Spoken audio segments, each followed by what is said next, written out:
Hi అండి, అందరికీ నమస్కారం. ఈరోజు నేను పప్పు సాంబార్లోకి మంచిగా అయిన ఆలూ ఫ్రైని పర్ఫెక్ట్గా వచ్చేలా ఎలా చేయాలో ఈ వీడియోలో చూపించబోతున్నాను. ఈ ఫ్రై మంచిగాకే కాదండి, ఈవినింగ్ టైంలో స్నాక్స్గా కూడా తినొచ్చు. నేను చెప్పినట్లు చేస్తే ఈ ఆలూ ఫ్రై క్రిస్పీగా టేస్టీగా ఉంటుంది. వంట రాని వాళ్ళు, బ్యాచులర్స్ కూడా ఈజీగా ఈ ఆలూ ఫ్రైని ఇంట్లోనే చేయొచ్చు.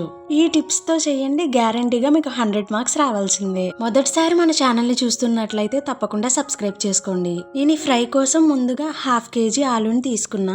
వీటన్నిటిని మురుకు లేకుండా నీట్ గా శుభ్రం చేసుకోవాలి వాటర్ తో. నెక్స్ట్ స్టెప్ వచ్చేసి పీలింగ్. ఇప్పుడు ఈ ఆలూని పై తొక్కంతా కూడా నీట్ గా పీల్ చేసుకోవాలి. ఒకటి తర్వాత ఒకటి పీల్ చేసుకోవాలి.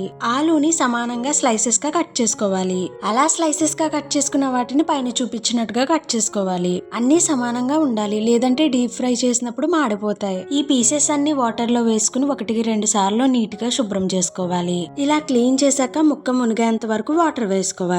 ఇందులోనే తగినంత ఉప్పును కూడా యాడ్ చేసుకోవాలి. ఇలా ముందుగానే సాల్ట్ వేయడం వల్ల ఆలు సాల్ట్ ని అబ్జర్వ్ చేసుకుంటుంది. దాని వల్ల మనకి ఉత్తివి తిన్నా టేస్ట్ గా ఉంటుంది. వీటిని అస్సలు ఓవర్ కుక్ చేయకుండా మీడియం ఫ్లేమ్ లో ఉడికించుకోవాలి. వీటిని పూర్తిగా బాయిలింగ్ చేయాల్సిన అవసరం లేదు, 70% చేసుకుంటే చాలు. మన ఆలు పీసెస్ అన్ని కూడా 70% ఉడికాయి. ఇప్పుడు స్టవ్ ఆఫ్ చేసుకుని కాటన్ క్లాత్ మీద కానీ టిష్యూ మీద కానీ ఆ పీసెస్ అన్ని వేసుకుని వాటిలో వాటర్ పోయేంత వరకు క్లాత్ తో లైట్ గా ప్రెస్ చేసుకోవాలి.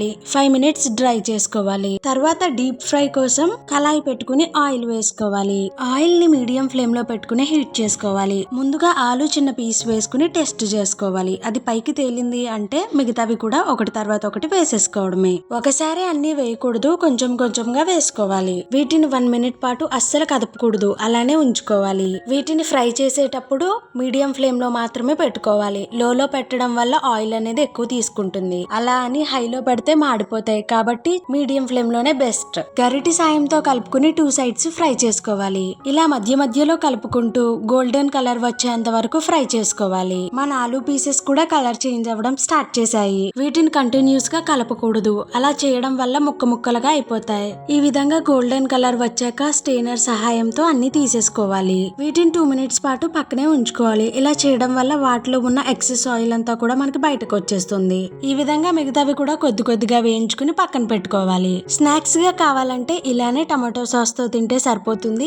లేకపోతే ఇప్పుడు ఇందులో రుచికి సరిపడంత సాల్ట్ ని కూడా వేసుకోవాలి. అదే విధంగా స్పైసీకి సరిపడంత కారాన్ని కూడా యాడ్ చేసుకోవాలి. ఇప్పుడు ఇంకా సాల్ట్ ఇంకా కారం కలిసేలా మిక్స్ చేసుకోవాలి. పైన చూపించిన విధంగా ఇలా మిక్స్ చేసుకోవడం వల్ల కారం ఇంకా ఉప్పు వాటికి పట్టుకుని చాలా టేస్టీగా అనిపిస్తుంది. అంతే, ఎంతో ఈజీగా పప్పు సాంబార్ కి మంచిగా అయిన ఆలూ ఫ్రై రెడీ అయిపోయింది. ఇలా చేయడం వల్ల టేస్టే కాదండి, క్రిస్పీగా కూడా ఉంటాయి. ఇందులోనే కరివేపాకుని వేయించుకుని వేసుకున్నట్లయితే టేస్ట్ ఇంకా బాగుంటుంది. లేదంటే ఉప్పులో పచ్చిమిర్చి అయినా కూడా వేసుకోవచ్చు. చూస్తుంటేనే చాలా టెంప్టింగ్ గా ఉంది కదా. మరింకెందుకు లేటు, తప్పకుండా ఈ వీడియోని మీ ఫ్రెండ్స్ అండ్ ఫ్యామిలీతో షేర్ చేసుకుని ఎలా వచ్చిందో కామెంట్ చేయండి.